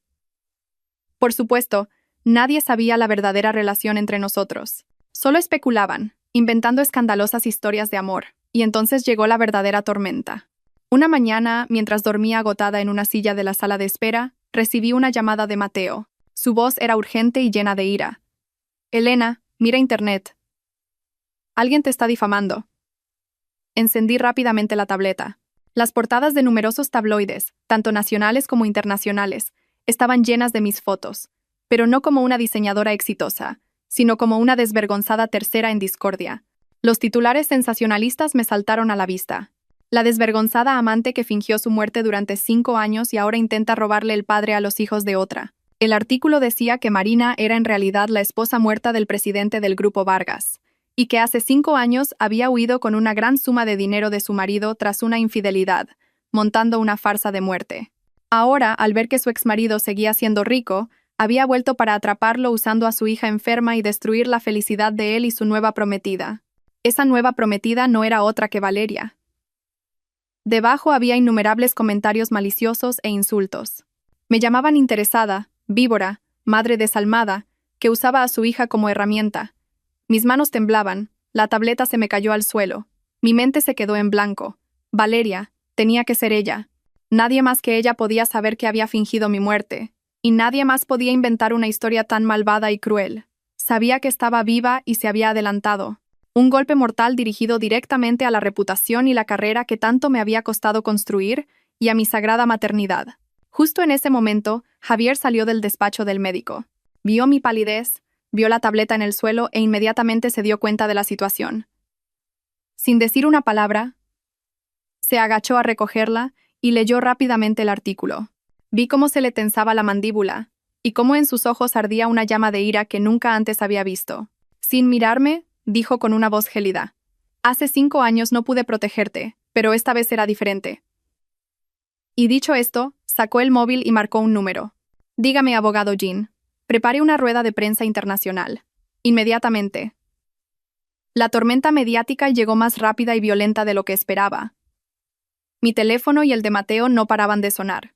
Los socios comerciales empezaron a llamar para preguntar. Varios contratos importantes estaban en peligro de ser cancelados. Marina Jewels, desde la cima de su reputación, se vio sumergida en un instante en el escupitajo de la opinión pública. Sentada en la sala de espera del hospital, me sentí impotente y agotada. Podía enfrentarme a cualquier dificultad, pero no podía soportar que la gente insultara mi maternidad y llamara a mi pequeña Aria una herramienta. Mateo intentó contactar con cada medio de comunicación para retirar los artículos, pero fue inútil. Claramente había una fuerza detrás de todo esto que lo controlaba todo. Querían hundirme en el barro, sin darme la oportunidad de volver a levantarme. Cuando estaba desesperada, Javier se acercó. Se había cambiado a otro traje, su aspecto cansado y desaliñado había desaparecido, sustituido por el porte decidido y frío de un presidente de grupo. «Tú quédate aquí y cuida de Aria», dijo con una voz baja y firme. «Yo me encargaré de todo lo de fuera». Lo miré, llena de dudas. «¿Qué vas a hacer?» «Voy a hacer lo que debería haber hecho hace 5 años», respondió, con una mirada decidida. «Protegerte». Y dicho esto, se dio la vuelta y se fue. Esa tarde, el mundo entero se conmocionó.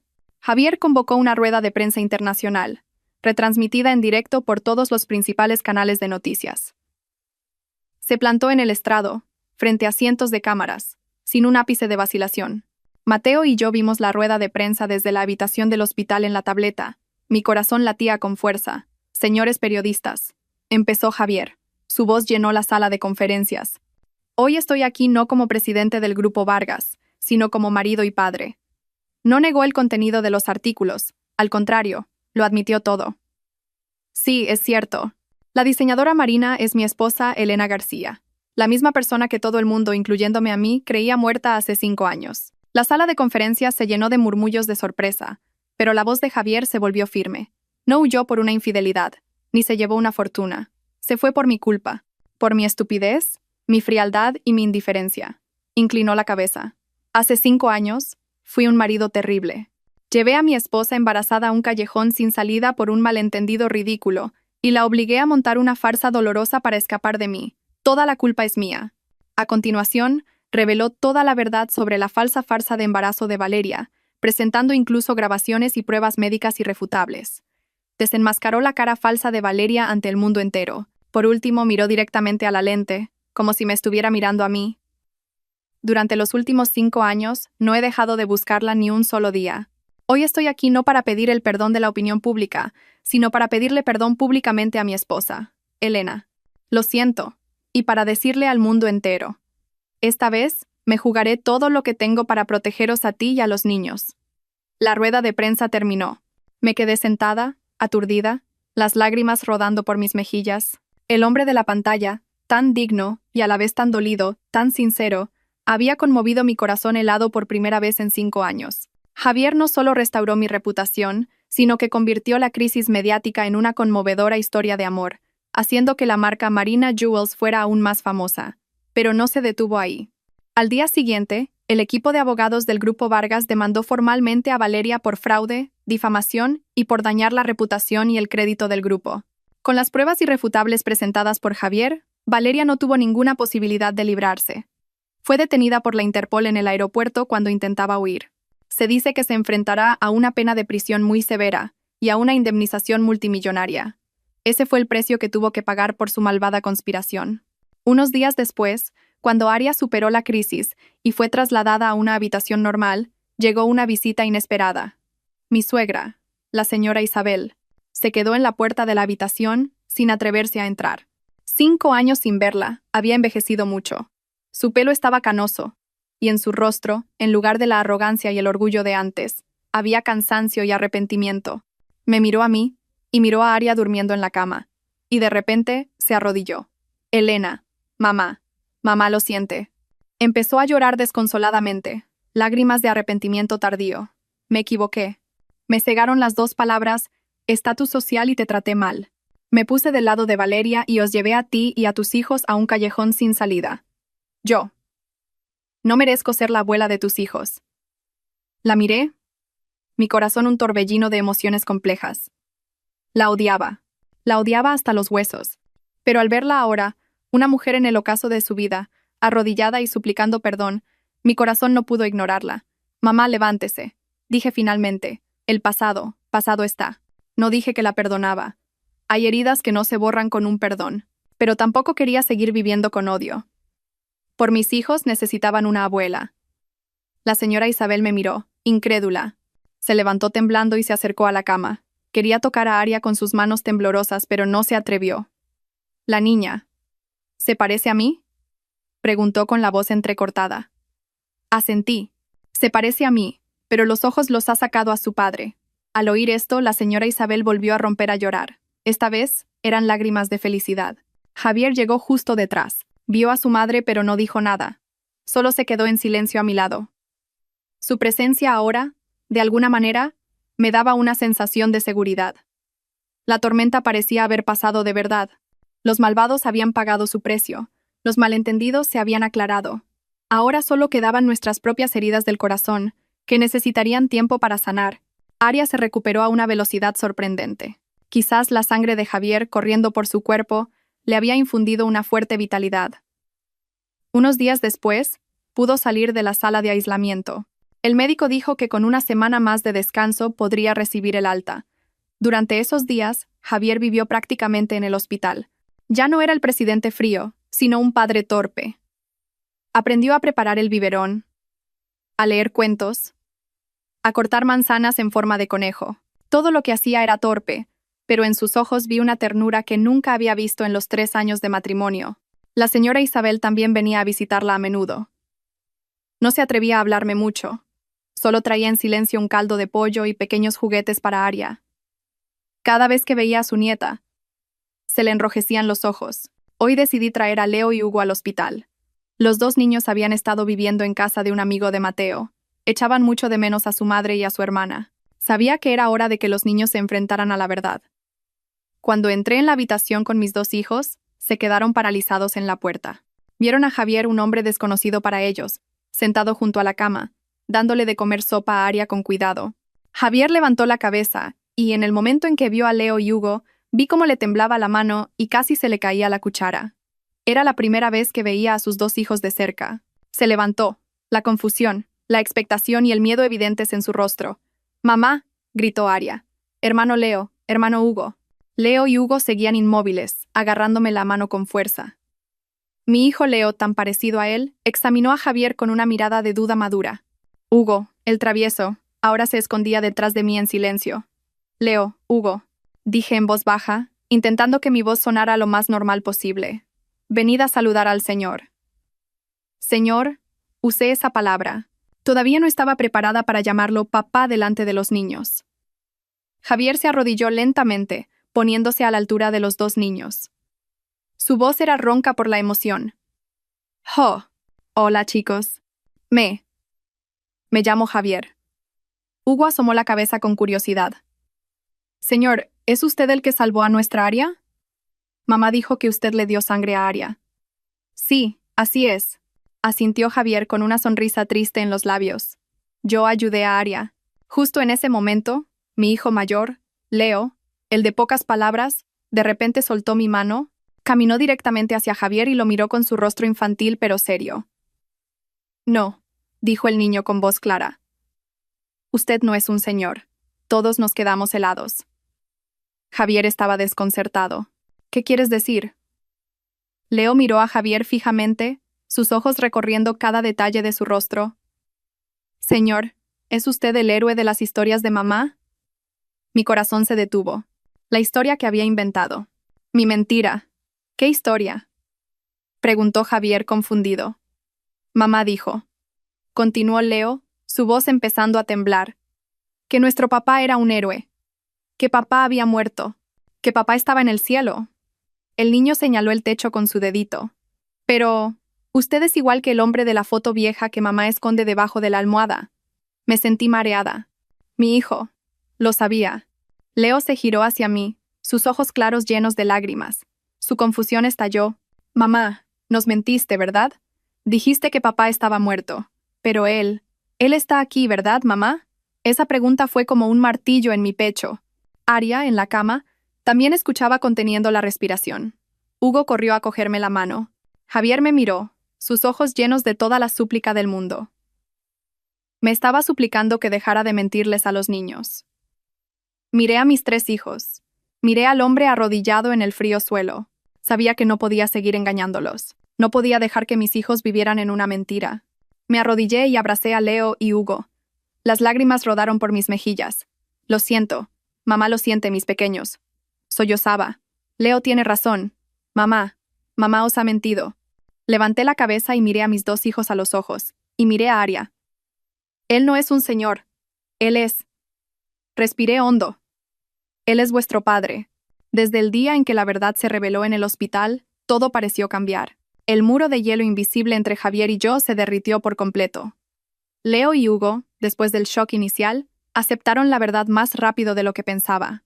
Quizás en lo más profundo de sus almas puras, siempre habían anhelado a un padre. Cuando Aria recibió el alta y estaba lo suficientemente sana para volar, Javier lo preparó todo. No usó un avión privado ni hizo alarde, solo reservó en silencio billetes de clase business y un médico para que nos acompañara y garantizara la seguridad absoluta de los niños y mía. Cuando el avión aterrizó en la ciudad familiar de la que había huido en una noche lluviosa 5 años atrás, mis sentimientos eran encontrados. No volvía como una fugitiva, sino como. Ni yo misma sabía cuál era mi estatus ahora. Un cómodo vehículo de 7 plazas ya estaba esperando. Pensé que nos llevaría a esa fría mansión llena de tristes recuerdos. Estaba preparada mentalmente para negarme, pero el coche no se dirigió en esa dirección. Salió hacia las afueras, por una carretera bordeada de árboles frondosos. Finalmente, se detuvo frente a una bonita casa de madera de 2 pisos, situada pacíficamente junto a un lago cristalino. La casa tenía un jardín lleno de mis flores favoritas, las margaritas. «¿Dónde estamos?», le pregunté a Javier, sorprendida. Javier bajó del coche a Aria, que dormía, con cuidado. Sin mirarme, dijo en voz baja. «Nuestro hogar». Al verme paralizada, se apresuró a explicar. «Sé que no querrías volver al antiguo lugar. Hay demasiados malos recuerdos allí. Compré este lugar hace unos años. A veces venía aquí cuando quería escapar de la realidad. Espero que a ti y a los niños os guste. Leo y Hugo, al ver el lago y el césped verde, gritaron de alegría y corrieron hacia el jardín. Sus risas cristalinas resonaron, disipando la opresión en mi interior. Esta casa era cálida, tenía sol, olía a madera y a flores. No era una jaula de oro, parecía un hogar. Esa noche, después de que los 3 niños se durmieran en el bonito ático, Javier y yo nos quedamos en el balcón, contemplando la tranquila superficie del lago que reflejaba la luz plateada de la luna. Gracias, dije en voz baja. Por esta casa y por Aria. Él se giró y se apoyó en la barandilla. Frente a mí. Elena, no necesito tu agradecimiento. Solo necesito una oportunidad. Me puse tensa. Una oportunidad. Lo sé. Dijo rápidamente, como si temiera que lo interrumpiera. Sé que lo que te hice es imperdonable. Tus 5 años de infierno, mis 5 años de dolor, nada de eso se puede deshacer. No pienso pedirte perdón, ni exigirte que vuelvas conmigo ahora mismo. Me miró, sus ojos sinceros y un poco nerviosos. Este hombre poderoso y frío, a veces parecía un niño que había hecho algo mal y esperaba el veredicto. ¿Puedes darme la oportunidad de empezar de nuevo? Me sorprendió. Empezar de nuevo. Sí, asintió. Olvidemos que estuvimos casados. Solo piensa que soy un hombre normal, Javier Vargas, que está cortejando a la talentosa diseñadora Marina. Dame la oportunidad de salir contigo. Demostraré con mis acciones que el yo de ahora es completamente diferente al de hace 5 años. ¿Querías salir conmigo? ¿Después de todo lo que había pasado y de tener 3 hijos? No tienes que responderme ahora, dijo, al ver mi silencio. Esperaré. Tardé 8 años en darme cuenta de mi amor. Te he esperado durante 5 años. Puedo esperar el resto de mi vida. No dije nada. Solo volví a mirar el tranquilo lago. No dije que sí, pero tampoco quise decir que no. Javier cumplió su promesa. Realmente empezó a cortejarme. No se mudó a la casa del lago, sino que alquiló un apartamento no muy lejos. Cada mañana, no como el dueño de la casa, sino como el amigo de mamá, nos traía un desayuno caliente a los 4. Con paciencia, enseñó a Leo y Hugo a nadar, y montó con ellos complejos modelos. Por la noche, leía cuentos a Aria para que se durmiera y se iba en silencio. Me trató con un respeto y una ternura que nunca había recibido en los primeros 3 años de matrimonio. Me consultaba sobre todo, desde la elección del colegio de los niños hasta el color de las cortinas. No imponía, no ordenaba, solo escuchaba. Pasaron 3 meses de tranquilidad. La herida de mi corazón aún no había sanado del todo, pero ya no me dolía cada vez que hacía mal tiempo. Mis hijos se acostumbraron a su presencia. Al principio lo llamaban papá con torpeza, pero ahora era cariñoso y natural. Ese día era un fin de semana soleado. Javier dijo que tenía una sorpresa para mí y que quería llevarme a algún sitio. Le pidió a Mateo que se quedara con los niños. Mateo había venido a vernos, y la señora Isabel también. La abuela, para estar cerca de sus nietos, vivía prácticamente en el apartamento de Javier. Sentí un poco de curiosidad. Me llevó de nuevo al centro de la ciudad. El coche se detuvo frente a una gran galería de arte. La reconocí al instante. Era el lugar donde había participado en el concurso Joven Diseñador Estrella 7 años atrás. El lugar que había visto en la vieja foto, donde nos conocimos por primera vez, dijo, cogiéndome la mano con una cálida sonrisa. Esta vez no la retiré. Me llevó dentro. Contrariamente a lo que esperaba, la galería estaba vacía y a oscuras. Javier, ¿cuál es la sorpresa? Pregunté, un poco nerviosa. No respondió. Se paró detrás de mí y dijo suavemente, Elena, ¿recuerdas tu presentación de ese día? Dijiste que las joyas no son objetos inanimados, que contienen el alma de su creador, que son un fénix que renace del fuego, y chasqueó los dedos. Todas las luces de la sala se encendieron. Me quedé sin aliento. El enorme espacio no tenía ninguna otra obra de arte, solo mis diseños. Desde los torpes y amarillentos bocetos de la universidad hasta la deslumbrante colección El Renacer del Fénix que me había traído la gloria en París. Todo estaba enmarcado e iluminado, tratado con el cuidado de un tesoro precioso. En el centro de la sala, sobre un pedestal de terciopelo negro, había un anillo. No era nuestro viejo anillo de bodas. Este era un diseño completamente nuevo, un fénix exquisitamente elaborado, enroscándose y alzando el vuelo, con un brillante diamante azul zafiro en el pico, del mismo color que el vestido que llevé en París. Elena, La voz de Javier temblaba. Se arrodilló lentamente frente a mí. Hace 7 años, en este mismo lugar, te vi y supe que eras mi destino. Pero fui demasiado estúpido, demasiado arrogante. Intenté atarte con un matrimonio de conveniencia, oculté mi amor con el silencio. Fui el peor de los hombres. Mis lágrimas empezaron a caer. Durante los últimos 5 años he vivido como un cadáver sin alma. Te busqué en la desesperación. Ahora que el cielo se ha apiadado de mí y me ha permitido encontrarte de nuevo, quiero pedirte una vez más. Abrió la caja del anillo. Elena García, o Marina, ¿te casarías conmigo otra vez? No por responsabilidad, ni por los niños, sino porque te amo. Te amo más que a mi propia vida. Me quedé allí, sin poder hablar, llorando desconsoladamente. Mamá, di que sí. Las voces de los 3 niños sonaron al unísono. Me giré sorprendida. Leo, Hugo y Aria salieron corriendo de detrás de una pared, con rosas rojas en las manos. Mateo y la señora Isabel también estaban allí, sonriendo amablemente con los ojos llorosos. Aria corrió a abrazar mis piernas y me miró con sus ojos brillantes. Mamá, cásate con papá. Papá ha prometido no volver a hacerte llorar. Yo también quiero tener una familia de verdad. Miré al hombre arrodillado frente a mí, Javier. Sus ojos estaban llenos de amor y expectación. Miré a mis 3 hijos. Extendí una mano temblorosa. No dije, ¿sí? Solo dije, entre lágrimas. Levántate. Ponme el anillo. No celebramos una boda grandiosa. La felicidad después de la vida y la muerte, la separación y un terrible malentendido, no necesitaba ser exhibida al mundo entero. Solo necesitaba ser real, una calma después de la tormenta. Solo registramos nuestro matrimonio y celebramos una pequeña y cálida fiesta en la casa del lago. En la fiesta solo estábamos nosotros, los 3 niños, Mateo y la señora Isabel.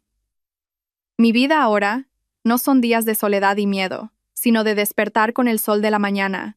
Ya no necesito esforzarme por ser un fénix fuerte. Puedo ser débil, porque sé que siempre habrá un abrazo fuerte a mi lado. Hoy es domingo, me he despertado más tarde de lo habitual. Al no ver a Javier a mi lado, sonreí levemente. Me puse un suéter fino y salí al balcón. Debajo, en el césped verde junto al lago, se desplegó una escena que me derritió el corazón. El hombre que una vez fue un presidente frío, el hombre que pensé que nunca conocería las 2 palabras familia, ahora llevaba una simple camiseta y, con las rodillas llenas de barro, estaba montando una pequeña tienda de campaña con Leo y Hugo. Papá, esta estaca hay que clavarla más hondo. El viento del lago se la llevará, dijo Leo con la seriedad de un pequeño adulto. Papá, mira esto. He atrapado una libélula, gritaba Hugo, presumiendo de su botín. Aria estaba sentada en una manta de picnic cercana, aplaudiendo y animando a sus 2 hermanos y a su padre. Su cara estaba sonrosada y sana, y la tenue cicatriz en su pecho era la prueba de que la terrible tormenta había pasado. Javier levantó la cabeza. Quizás sintió mi mirada. Me sonrió. Una sonrisa realmente brillante, sin rastro de la melancolía del pasado. Me saludó con la mano y yo le devolví el saludo. Entré en la cocina y preparé un té de manzanilla caliente. De repente pensé en Mateo. No asistió a nuestra fiesta. Dijo que tenía un asunto urgente en un bufete de abogados en Suiza, pero sé que necesitaba tiempo para asimilarlo. Solo me envió un mensaje que decía: «Tienes que ser muy feliz. Elena, te lo mereces. Sé que parte de mi felicidad completa incluye su sacrificio silencioso y su pesar. Hay deudas de gratitud que, quizás, nunca se podrán pagar con palabras». También pensé en la señora Isabel. Volvió a su antigua casa en su pueblo natal.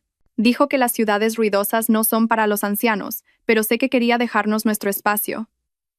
A veces llama por videollamada, solo para ver a sus 3 nietos parlanchines. Su voz ahora es amable y cálida. Hay errores que el tiempo lavará, y las cicatrices, aunque seguirán ahí. Salí al jardín con la tetera. El viento del lago soplaba suavemente, trayendo el fresco aroma de la hierba y los árboles. «Ah, mamá ha salido». Aria fue la primera en verme. Gritó y corrió a abrazar mis piernas. Javier también se acercó, sus manos llenas de tierra. No le importó y me rodeó la cintura con el brazo, atrayéndome a un abrazo suave y familiar. «¿Has dormido bien?» Asentí y me apoyé en su hombro. «Muy bien». Miré a mis 3 hijos jugando y parloteando. Miré al hombre a mi lado. El pasado era como una vieja película, llena de malentendidos, dolor y lágrimas. Pensé que las heridas de mi corazón nunca sanarían. Pensé que en mi vida solo quedaría el odio y la carrera, pero no. Resulta que la vida siempre está llena de sorpresas. Resulta que si el amor es lo suficientemente verdadero y persistente, realmente puede sanarlo todo. No sé cómo será el mañana. No sé qué otras tormentas traerá la vida. Solo sé que en este momento, en esta tranquila orilla del lago, estoy en paz. Mi familia está aquí, mi felicidad está aquí. Como un fénix renacido de las cenizas, finalmente he encontrado mi propio cielo. Queridos espectadores, espero que a través de esta historia todos aprendamos a dejar ir el pasado, a valorar el presente y a creer en el poder del amor verdadero, porque después de la lluvia, la felicidad y la paz siempre volverán. No olvidéis suscribiros, activar la campanita y compartir vuestros sentimientos en los comentarios. Gracias por escuchar. Hola y hasta la próxima.